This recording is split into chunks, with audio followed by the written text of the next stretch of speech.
Hey, Dan Meyer here, and I'm back once again with 5 more tips for you based on what I learned when I left my corporate job. When I left Wells Fargo, I went out and set up a business. And the first business I set up, I did not do well. It failed. About a year later, I decided to relaunch it. And when I relaunched it, the first thing I did to be more successful on round 2 was to hire a couple virtual assistants. I actually hired 2 virtual assistants from the Philippines to be able to do the things that I could not do myself when I tried the first time.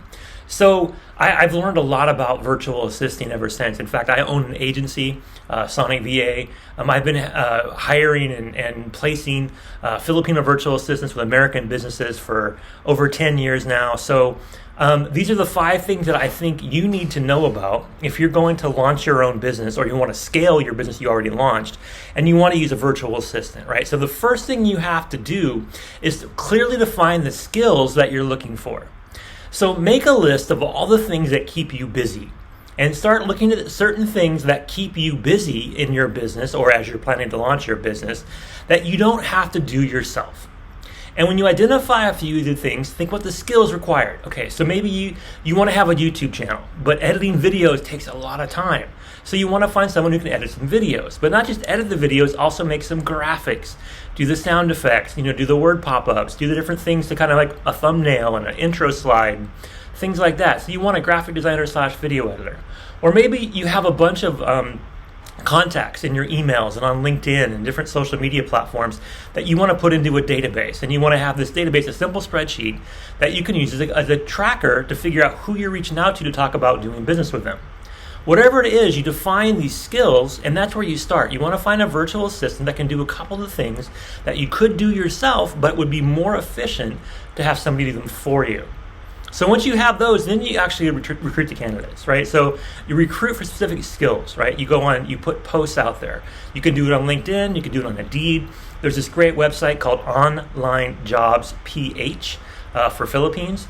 You can do Upwork. There are a bunch of different sites out there. You can post a job posting, basically, looking for a virtual assistant. And that recruitment process, I strongly urge you to use one of these sites because it will help mitigate the number of fake profiles or fake applicants. It will also help you track things and figure out how many applicants you have, who you've talked to, give you some sense of ability to organize it. That's really important because if you just go out there and take anybody who emails you or direct messages you, you're probably going to get a scammer. So the more formal they sound, generally the good thing. The more perfect they look, though, then you also want to take a step back and make sure that they're not a fake profile or they're not a scammer. And you do this by looking at different profiles and kind of figuring out where the medium is at, right? Where the median is as far as like not people that promise too much, but people that promise something you need. People that sound professional, but not overly so, right? So you're working with virtual assistants. Most of them speak good English. They have good grammar. They present themselves very well.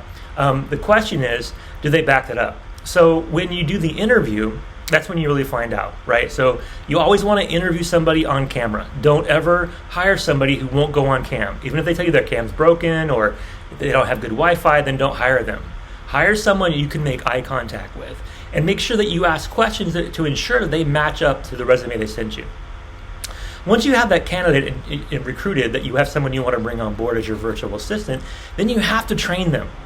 Now, training there doesn't have to be like a big formal training, but you want to give them a couple hours a day, every day for the first week, and then a couple hours a week every week for the first couple weeks. You want to make sure you give them time to ask you questions.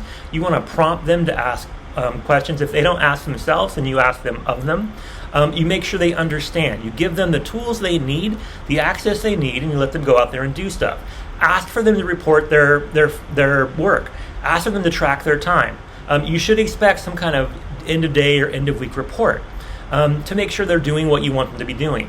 So you train these VAs not only just in how you work, but what you require. It's what you require. You're not going to train them on skills, right? So unless you need them to do something that you do that's very specialized, you should hire someone who already has the skills to do video editing or email management or social media. And once you have the VA in place and they're trained, then you have them help build out your offers. Right? They can do lead generation. They can help you build product pages, landing pages. They can build out Facebook pages for you. They can do things that will take up time that once you delegate to them, they can do themselves. So you're not taking the time of yourself to build out your offers, right? Your offer has to be something that's going to make money. You got to be able to pay for the VA by generating revenue. So look at the offers that you can make, ideally the perfect offer to start with, something simple, something that everyone wants or a lot of people are asking for, something that you've market tested, that you've priced the right way.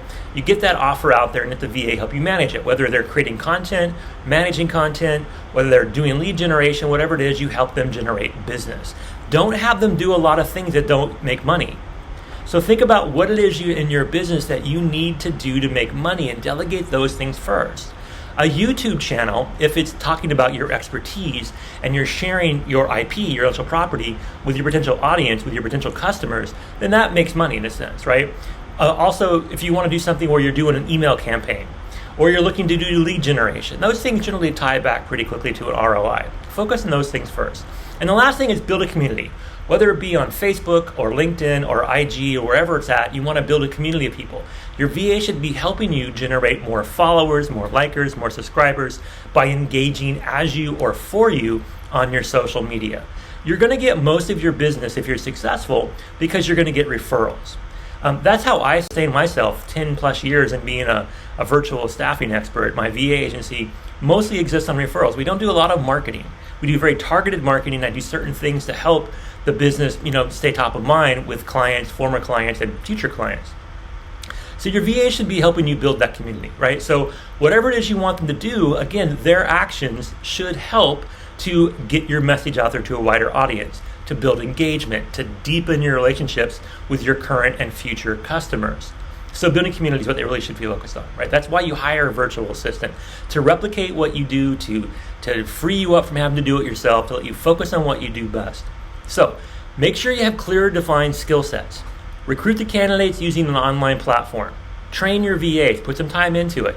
Build out that offer that you need to have people buy to make money, and then have your VA help you build a community so that offer gets in front of the right candidates, the right clients, the right people that you want to work with.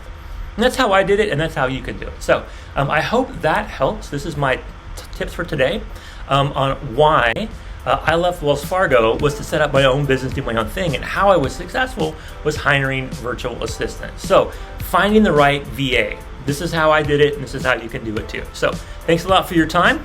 Now get out there and have an amazing day.